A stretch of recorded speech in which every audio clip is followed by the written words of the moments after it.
It's not about the value of your soul. It's about the value of you in the marketplace. There's always two pains in life. There's the pain of discipline or there's the pain of regret. It's not what happens that determines the quality or the quantity of your life. It's not what happens. And the reason is because what happens to about everybody. No different. The sun went down on all of us last night. A common event. A happening. And I found out that the same things can happen to two different people. One gets rich and one stays poor. Why is that? It's because it's not what happens, but rather, it's what you do that changes everything. What's an area of your life right now that you really want to improve? What's an area that's important to improve? Your body's great? How about your career? Career's great? How about your relationships? Intimate one especially, or your kids, or your relationship with your creator, your spiritual side of your life. Or is it your finances? Figure an area that really matters. Decide on that area. I say to people, you've got to participate in your own rescue. You've got to retool yourself. Lasting change is different than a goal. You don't always get your goals, but you always get your standards. Everybody in life gets their musts.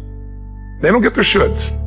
Most people have a list of shoulds, don't they? Don't you have a list of the shoulds, things you should do, you should follow through on? I should lose some weight, I should work out more, I should make more calls, I should respond more rapidly to my email, whatever, I should get into the office earlier, I should be, more confident, whatever your should list is. People love to have their should list be met, but it's kind of like New Year's resolutions. If it does, it's really exciting, but if it doesn't, which is most of the time, it's a little disappointing, but you kind of know it's not going to happen. But when you decide something is a must for you, an absolute must, when you cut off any possible, you say, I'm going to find the way or I'm going to make the way. Human beings, when they resolve things, when they make a real resolution inside themselves, which is they raise the standard, they make it a must, they find the way. Everything in life is always changing. We don't have to work on change. Change is automatic, but progress is not. So if you want to make real progress, then you really got to look at your life in a different way. You got to say, I got to take control of this process and not just hope it's going to work out like people do who make a resolution. My mom was a powerful woman, so she kicked my forefather out, whose name I carry, and he adopted me. And when he went out, she decided it wasn't his side, so she kicked me out too by chasing me out with a knife. And I wasn't worried she was going to stab me or anything, but I decided this is freedom, and I've got to find a way to make my life work. But I had no money. I had a 1960 Volkswagen I worked $40 a week as a janitor to buy and pay for. And so I had no car, I had no money, I had no anything. I went and slept in a person's laundry room, and then I decided I've got to figure out what to do, and I needed to feed my mind because I was so depressed, I was so overwhelmed. I'm missing my brother and sister and feeling just completely out of sorts. So I got on a bus and I traveled 14 miles, I remember, because I ended up running it one time.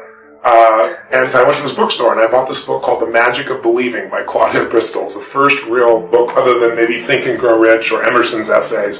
And I started on this journey of saying every single day I'm going to feed my mind. I'm not going to hope good thoughts show up. I'm going to read biographies. I'm going to find out what makes people tick. I'm going to understand what makes me tick. And I wanted to read a book a day, but I didn't do that. I took a speed reading class and I read 700 books over 7 years.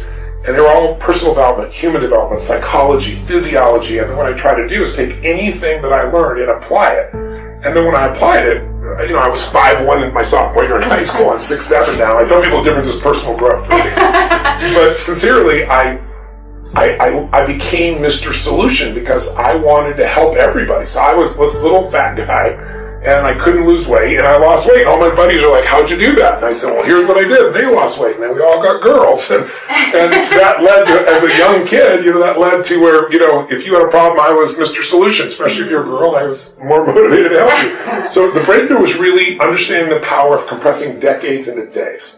And if someone has spent decades of their life and they compress it into a book, and you can read it in an hour or a few days, you have such an advantage, because when you learn by your own experience, it's painful and it's slow. When you learn by other people's experience, everybody knows in the financial world, other people's money is leverage, right? Well, other people's experience is more powerful than other people's money, because you can have the money and lose it. But if you get the experience, you can change it all. So I think that was the beginning for me, and it set me on a lifelong path of hunger. I've never lost my hunger. You get on an airplane, what's the first thing they say? If we get into trouble, mask will come down, oxygen's there, and the first thing you got to do is put it on your kid, right? No, why? Who do they tell you to put it on? Yourself, you selfish bastard. What's the deal here, right? But it's because if we don't take care of ourselves, we can't take care of them. So for leaders, what I always tell them is, it's you first. It starts with you, and it starts with your psychology. 80% of growing a business, if you look at what the chokehold is on a business, it's always the leader. And 80% of that chokehold is the psychology, and 20% is the mechanics. I mean, people in this room know the mechanics and strategies beyond what anybody on earth knows in their category. So it's really about you being in the state where you execute. It's like I always tell people, knowledge is not power, it's total BS. Knowledge is potential power. Execution trumps knowledge every day of the week. And so my life is, how do you get yourself to execute? And execution comes from learning to put yourself in that right state every day. What do these people need to get started? Why aren't they starting? We all know the answer is fear. But the difference with you guys or me or anybody who's followed through is we're more afraid of what life would be like if we don't follow through than the person who's willing to settle for what they got and kind of hope it'll change and maybe purchase something for the moment and then not follow through on it. It's almost like people, overachievers, have a little more fear. They're a little more afraid of missing out. They're afraid of not being there, or they got a strong enough reason to follow through. So I'd say if you're looking at home, you want to give somebody some value, go, where do I start? I'm sick of this. That's a damn good place. Once you break through, then it just becomes a game. The people that are getting your products have not yet broken through in most cases. The breakthrough happens by conditioning your mind every day, by feeding it a role model or story. It's putting yourself in a peak state where you follow through by getting physically strong. It's creating a little ritual of doing a little bit each day, and then you get momentum. But the most important thing of all is what we started out with. Why? Why is it a must for you? It doesn't have to be you're against the wall, but it has to be something you're hungry for, because the only difference in people is hunger. And if you're not hungry, get around people that are hungry and something will hit you. So people can change their standard by getting around where it's better. People can change their standard by getting associated with what's true, like the bills they got to solve, the problems they got to do it. Or they can do it because they're excited because it's something new they want to take on. Everyone's different, but they got to find the why, and they got to come up with some daily rituals to get them going and just do a step at a time. That's where you get momentum. People that succeed, when an opportunity is there, they trust. They trust. If I'm going to thrive, this is here in my life for a purpose. Life isn't happening to me. Life is happening for me. And even this pain or challenge or this opportunity is something I'm going to find a way to make use of. I need to make a decision, and I need to do something right now to move things forward in the direction of what I really want for my life. Even if I don't know the final destination, I need to move in that direction. I need to take some form of action. Most people have all these visions. Maybe they start to make a little sort of decision. They don't make a real decision because they don't act on it. And if you don't act on it, your ideas, your dreams will die in your mind. They'll die on your lips. And think about it. Most people in North America, around the world, the Western world, are they truly fit, strong, and healthy? Do they truly have a relationship that's totally passionate? Do they love their work? Are they economically free? The vast majority, you and I both know the answer is no. If you want to be like most people, then what you got to do is figure out how to survive. If you want to lead, you got to thrive.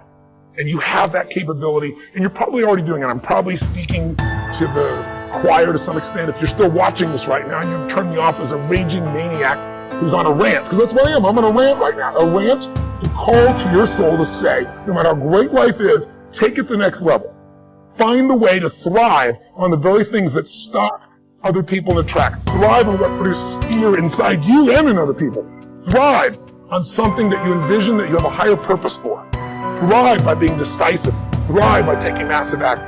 And if the massive action doesn't work, if what you try doesn't work, just simply try something else. And if that doesn't work, try something else. If that doesn't work, try something else until you find what works.